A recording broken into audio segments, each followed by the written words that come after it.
glaciación había 10 veces más anhidro carbónico que hoy. O sea, ¿cómo puede ser que el anhidro carbónico esté causando un calentamiento hoy si en el Carbonífero estaba todo helado? Entonces la relación entre la temperatura y el anhídrido carbónico está equivocada claramente, y nadie ve las relaciones entre la irradianza solar, que ya está comprobada por el SANSPOT primero y por mediciones de satélites en el espacio. El Sol no es constante. Hasta hace 40 años se hablaba de la constante solar, que el Sol balanceaba todo y tenía mecanismos internos para ser estable, y hoy vemos que es mucho más inestable. Por supuesto, el rango de 5 por 1000 puede cambiar su irradiancia, pero esa pequeña fracción de cambio de la cantidad de energía que impacta al planeta desde el espacio puede generar grandes cambios climáticos. Hace un tiempo atrás se hablaba mucho de la capa de ozono, el clorofluorocarbono, los aires acondicionados y otros elementos más de producción humana estaban castigando al ozono. Con el tiempo se llegó a comprobar que se revirtió el tema y que prácticamente el ozono ya estaría normalizado en nuestra atmósfera. La pregunta, Juan Pablo, es si esto de la capa de ozono, ¿qué ocurrió? Si realmente hemos estabilizado la situación de la atmósfera a través de la capa de ozono y el clorofluorocarbono, o qué ocurrió ahí. ¿Hay elementos políticos? ¿Qué pasó con el ozono? ¿Dónde quedó el ozono? La historia del ozono es muy interesante porque fueron los mismos norteamericanos que lo encontraron y fueron los que más heladeras destruían, reprocesaban y todo eso. Los CFC venían particularmente de meter una heladera y ese gas freón lo liberaban a la atmósfera. Claro. Y el freón era muy difícil, era un gas muy estable y muy difícil de destruir.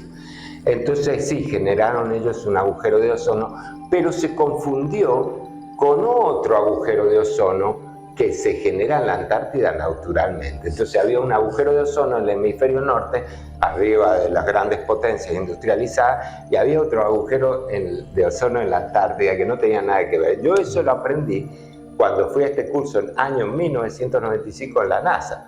Y ahí tuvimos una de las clases, era química de la atmósfera, y está demostrado químicamente cómo el ozono se destruye abajo de los 80 grados bajo cero. Y ahí hace mucho más frío. Entonces se destruía el ozono y los inviernos fríos crecía ese agujero de ozono que a veces llegaba hasta afectar Tierra del Fuego. Seguro. Bueno, aclarado el tema de la capa de ozono, otra pregunta para Juan Pablo Milana tiene que ver ahora con nuestros glaciares. Se habla que los glaciares en general en toda la Tierra vienen reduciéndose por este cambio climático, por el aumento de la temperatura. La pregunta, Juan Pablo, es si San Juan, nuestra cordillera, la Argentina, estamos perdiendo muchos glaciares, o esto también es una estructura normal dentro del paso del tiempo. Hay veces que se derriten y hay veces que también se fortalecen. Sí, es así. Nosotros estamos ahora en un interglacial después de la pequeña edad de hielo. Sin embargo, para que veas que todavía se puede calentar mucho más, hace 6.300 años el mar está 5 metros más alto. 5 metros más alto. Quiere decir que había esa cantidad de agua menos en los casquetes polares. Claro. Cuando te dicen, hace mucho calor, no. Hace 6.500 años más o menos, hacía mucho más calor del hecho que el nivel del mar estaba mucho más, 5 metros más alto. Entonces, esto es súper dinámico, y para entender un poco mejor empecé hace unos años a estudiar la última mini glaciación, porque el glaciar es como una topadora. Avanza en los climas fríos, se va para atrás en los climas calientes. Entonces, ¿qué pasa? Cada avance borra el anterior. Claro. Y lo ideal es estudiar el último. Y el último... La era de la pequeña glaciación. La pequeña edad de hielo es el último avance registrado principalmente en Europa.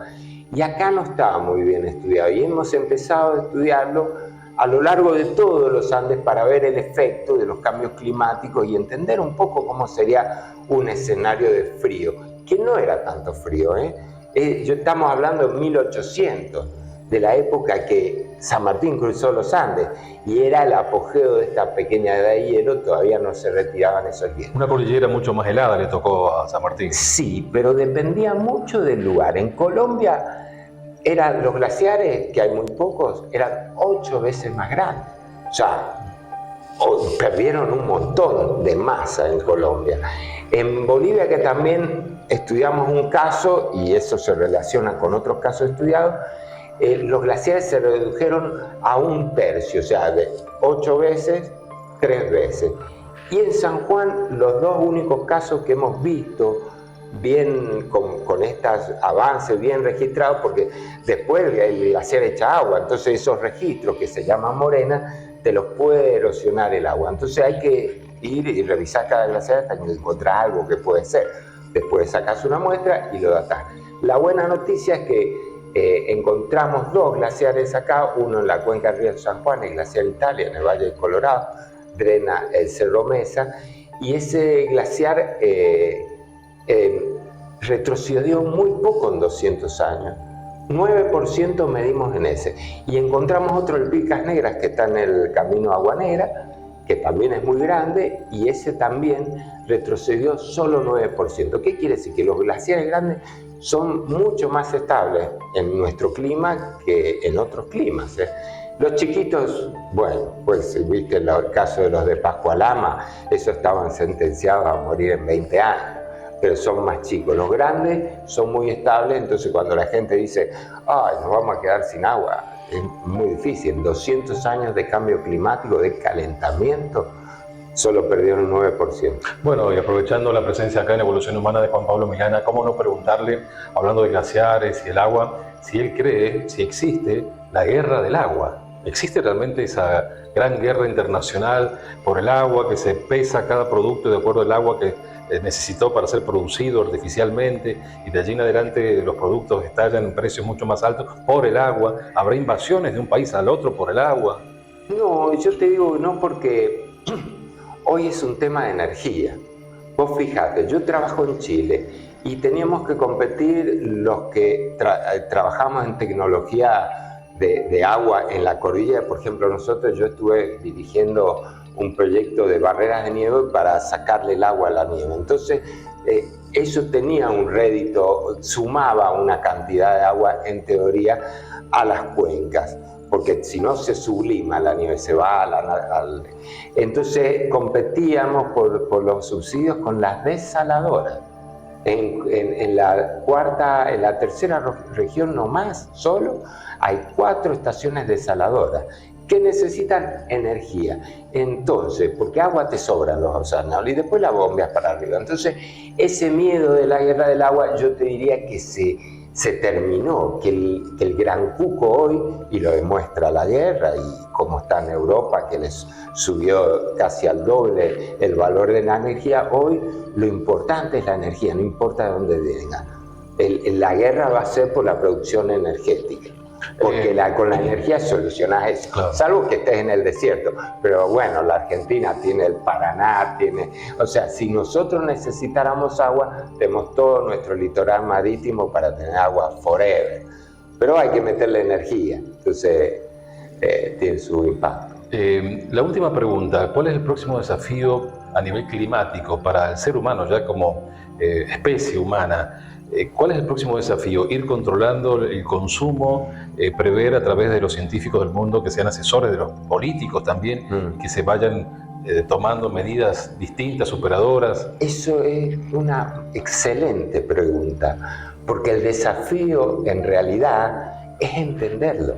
La gente no entiende lo que es el cambio climático porque lo ven, como te digo, por 100 años, cuando el cambio climático viene desde siempre. Los mecanismos no son siempre los mismos, hay un cruce permanente de influencia. Es como decir, yo tengo 2 hijos y ¿por qué te van a salir iguales? No te salen iguales, porque dentro hay toda una complejidad genética y de mezcla y bla, bla, bla, y mezcla y efectos que hacen imposible decidir qué va a pasar en 6 meses o pronosticar todavía. Entonces, el desafío de la humanidad hoy es entenderlo. y dejar de escuchar niñitas como la Greta Thunberg que bla, bla, bla y hablan de algo que no entienden. No se le ha dado la suficiente prensa ni micrófono a la sociedad científica, solo a los climatólogos, que ellos lucran del cambio climático. Entonces, hoy los geólogos, que tenemos una visión mucho más extensa en el tiempo, entendemos mucho más de cambio climático, pero no nos dan el micrófono, porque son los grupos de poder los que deciden todo esto. ¿La ley de humedales es conveniente en la Argentina? Sí, sí, todas las leyes que tiendan a la protección de los recursos naturales y del paisaje siempre son positivas. El tema es que algunas leyes son demasiado restrictivas. Entonces hay que dejar lugar a la negociación, porque a veces, ok, vamos a proteger esto, y nadie puede entrar, y tenés una presión demográfica también que atender. Entonces creo que las decisiones tienen que ser en concierto, pero todos los estamentos y todas las voces deben ser escuchadas. Yo te digo, en el tema de cambio climático y ambiente, los científicos no somos escuchados. De hecho, yo en la Asociación Geológica Argentina propuse, y soy presidente de la subcomisión de glaciares. Está recién hace 2 años, porque no había gente organizada y como ser vocero. Pero ¿vos te crees que alguna vez nos preguntaron algo? Porque el glaciar es un mineral, no tiene vida. Un recurso. O sea, es nuestra área de expertise, diría. O sea, los que sabemos más de los glaciares somos los geólogos. ¿Y vos te crees que alguien nos preguntó? ¿O que nosotros tallamos en el inventario y todo eso? Nada. Entonces, ciertas sociedades profesionales no están bien representadas en el espectro. ¿Por qué no tenemos poderes? El geólogo es medio hippie, hace sus cosas, y no es como mucho tiempo en el campo, que claro, tiene su colegio y van así como una topadora. Nosotros somos más bohemios, diría yo. Está bien, muchas gracias por tu presencia esta noche aquí en Evolución Humana, Juan Pablo. Bueno, muchas gracias a vos. Hemos escuchado a Juan Pablo Mirana, que es un amigo de la casa, un científico sanjuanino, gran conocedor de los glaciares y estudioso de esta materia en gran parte del mundo.